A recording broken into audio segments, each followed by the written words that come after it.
Welcome back to the show. President of the Ghana Football Association, Kwsei Nyantakyi, has made no indications of giving up on his post as head of the GFA following his appointment as the second most powerful person in African football. He was named the first vice president of the Confederation of African Football today after the appointment was approved by the CAF Executive Committee this morning during its first meeting under the reign of new President Ahmad Ahmad. Well, obviously, the Ghanaian football fraternity will be excited about this, but what will be expected of Kwsei Nyantakyi and what are the implications of his appointment for the GFA?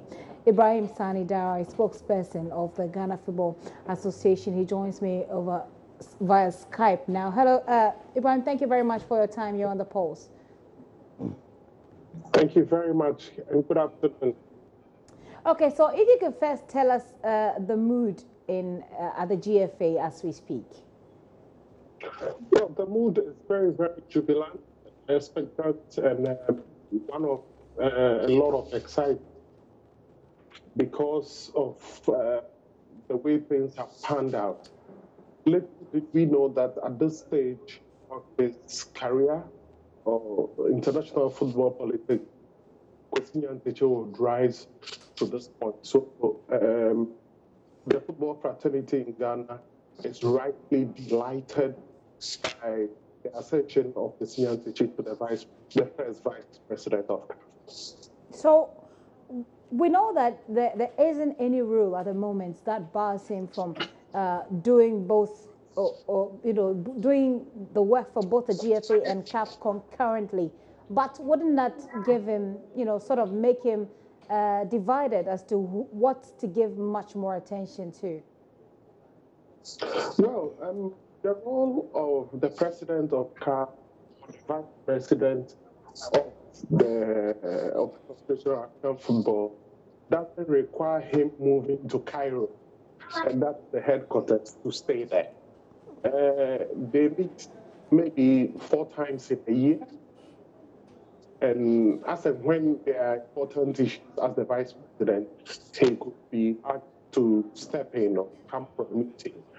That doesn't require a lot of his time. It's the same thing that he does in Ghana. It's more or less like a board, the vice chairman of a board of a company.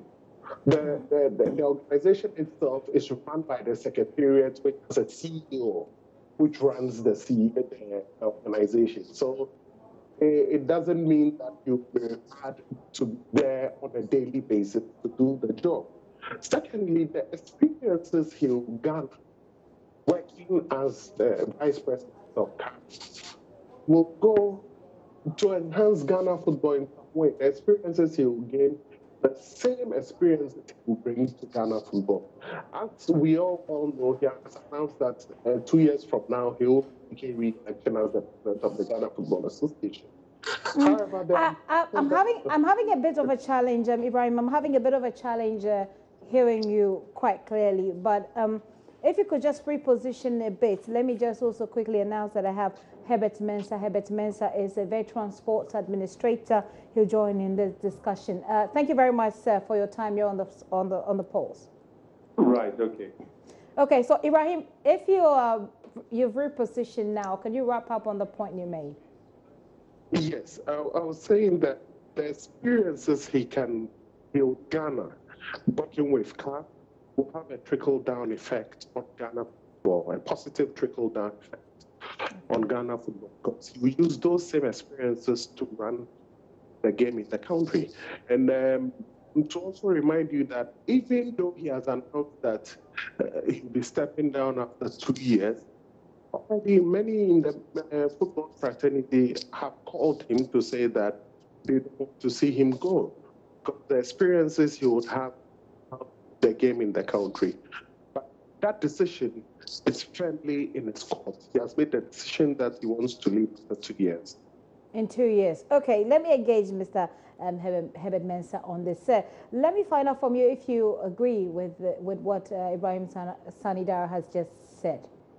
Actually, I couldn't hear it. You couldn't hear him. Okay, so we're talking about the implications of Kwsei Nyantakyi as first vice of CAF, on Ghana Football Administration, and we understand that he's not made any indication that he's leaving.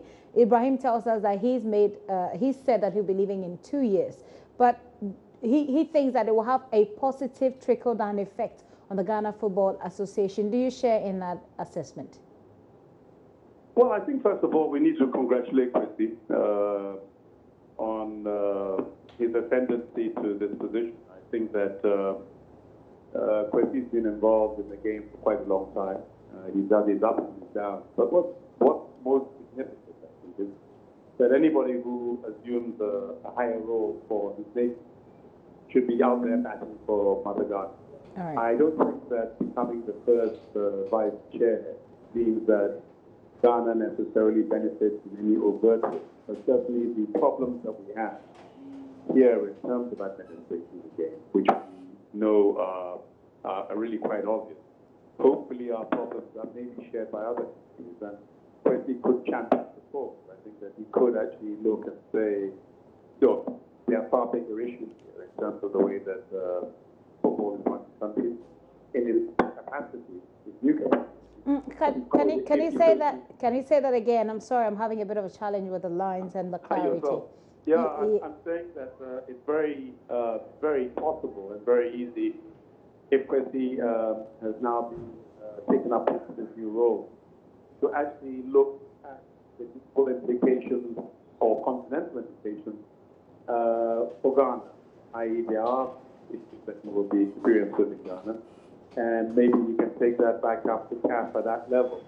Now that there is a change at the helm of CAF, I mean, the removal of Hayatu can only have been good. And I think he has got to look at that and say, I have a new leader, somebody who the whole of Africa is happy with.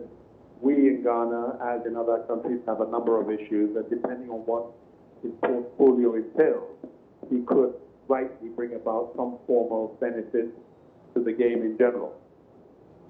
But it's not like you wouldn't necessarily call it a direct kind of positive flow of like Ibrahim puts it, positive trickle down as such. You wouldn't call it so. Well, I would say it depends on the strength of character. Don't forget that everybody has their own character.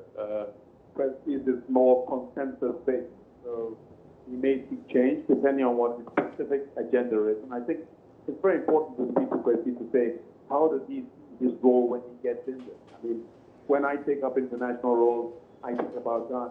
I invariably go to war with various administrators at different levels. I've done it within rugby. I did it at MNet. I've done it at BBC and other places. So that Ghana is put onto the agenda. And I think wherever it goes, Kwesei has got to therefore, in order to get a positive trickle down, take a strong position on things that have not worked for Ghana under Hayatu, and make sure that he stamps his authority in that regard.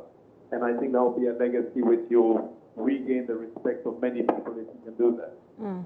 What is it, I mean, in terms of sports administration in this country, which area would you expect that as, now that he's taken that position at CAF and as GFA president, that he'll turn his attention to and deal with comprehensively? Which area?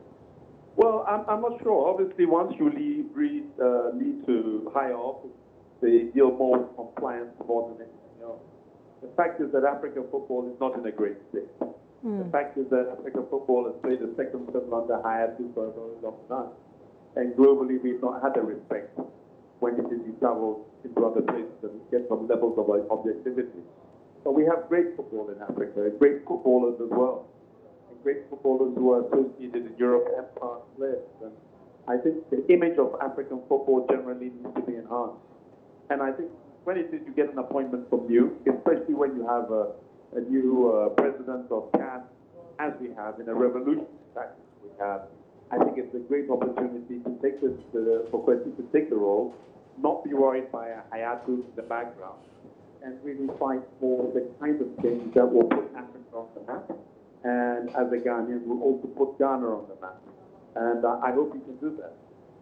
You hope he can do that. Let me find out from the spokesperson for the GFA. Is that on his priority list, Ibrahim? Absolutely. Herbert has hit the nail right on the head. that, there are reforms that CAF itself must consider. And certainly it's one of the paths that have been laid today following the executive committee meeting. And they are very much aware of, the way African football has been perceived in the past.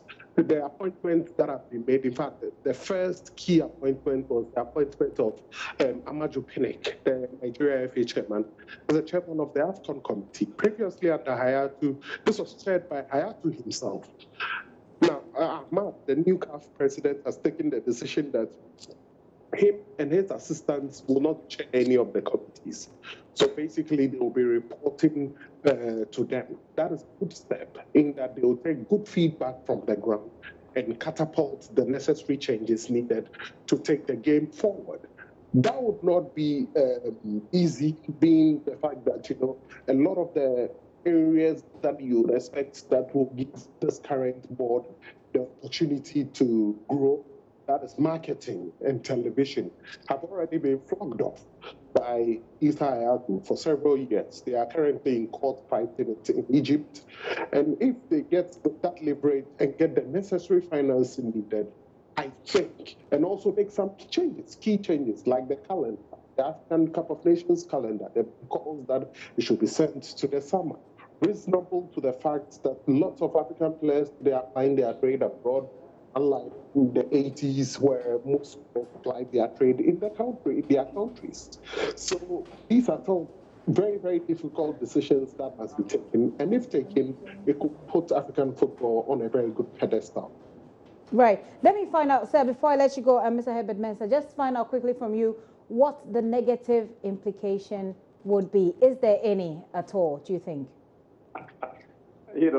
Sometimes we need a very long time to discuss this. But I think that I try to look at the positive, even when I'm critical. And Kwesei is a good friend, but I've always been quite critical of Kwesei. And I think that this is the opportunity for Kwesei really to establish himself in so far as, before we talk about CAF itself, if Kwesei indeed stays for another 2 years, that's the GFA, the greatest thing that Kwesei can do for us is to make sure that the next leadership of the FA is one that is in consonance with the wishes of the people of Ghana. Because people talk about the problems that Kwesei has had, and sometimes people view Kwesei himself as the problem. But the problem itself is the FA at large, and the executive and the people who sit actually on it. It must not be another case of musical chairs. I think it's time where we also look for some revolutionary kind of leadership within the FA. And I think Kwesei is more than in a position to guide Ghana into that position, to that state. Right. After all, if Kwesei has the courage to do that, then what he has is the ability to be a CAF and know that he has a working president in Ghana who is going to change the face of domestic football. He's going to change the image of Ghana football. He's going to ensure that capital and private capital is attracted to soccer, the biggest game in the world. And therefore, as he works hard, there's an upliftment of the game in Ghana. But if he leaves, and he leads us to what a lot of people see may be the future, then he will have failed us. Okay, thank you very much, sir, for your time. Herbert Mensah is a veteran sports administrator. Ibrahim, let me take your reaction to that. Well, that would be a very, very difficult thing to do. In previous times where somebody can just handpick his successor, or government will have just handpicked his successor, it would be easy for Kwesei to carry that out. But we are in a democratic dispensation where people who are qualified to can apply to be the FA chairman or FA president, and they can campaign to the delegates openly. And if the delegates decide on what leadership they want, there's this much Kwesei can do. So that is the difficulty, really. But I can assure you that we have very, very capable and competent men within the Ghana Football Association as it stands now. Our administrators are good. Herbert is one of us, and many, many other people, like our vice president and many others on the executive committee of the Ghana Football Association to be able to take more forward in the right direction in this country. So we are not very, very fearful about the future. We are confident that even if Kwesei leaves, he would have, some tips to give to the next person to come on board. But we need a concerted effort from everybody, from government, individuals, clubs, fans, media, to put football on its right place. All right, thank you very much for your time. Ibrahim Salidara, a spokesperson for Ghana Football Association, and I've also been talking to a veteran sports administrator, Herbert Mensah, about the implications of a Kwsei Nyantakyi leadership both at CAF and at the Ghana Football Association. Gary Smith is standing by with more in the world of sports on the Pulse. Please stay.